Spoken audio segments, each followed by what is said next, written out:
Using your abilities and experiences that God has given you, and then using those directly in His service, there's nothing like it. It's humbling to think that my story even has a place besides these people's story. For those of us who have been affluent and role models, we don't realize the gap that exists with people that are not only materially impoverished, but also relationally impoverished as well. So when I first started volunteering at Star of Hope, I started seeing the experiences these folks had and realizing that they came from a world that I had no idea existed. When you hear people say, the CPS officer promised me they'd never take me away from my mother, and the next week they did.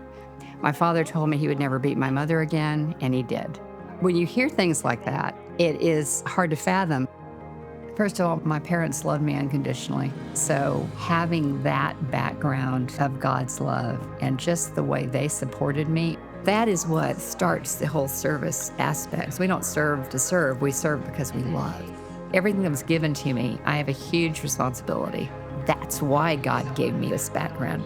I was equipped for a time such as this. Pulling on that love that God has for us makes you want other people to experience that kind of transcendent love. These folks are so faith-filled. They are so resilient. Their strength is incredible.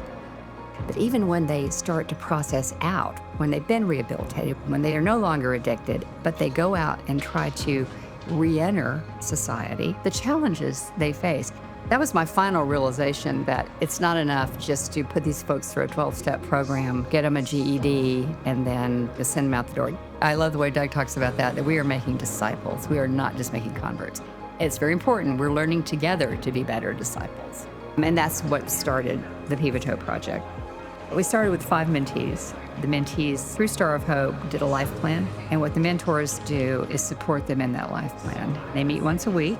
Being that family for those folks, it's really more than a mentoring program. From a practical perspective, we've helped them see themselves as they really are. And then on a spiritual basis, to see them as God sees them.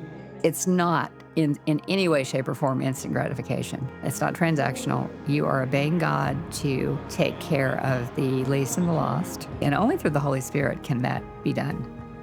Being here a lot, you see what true service is. I do feel unworthy just because there's so many people that volunteer. And they just represent all the incredible people that God has brought to Star of Hope. That's what these stories show.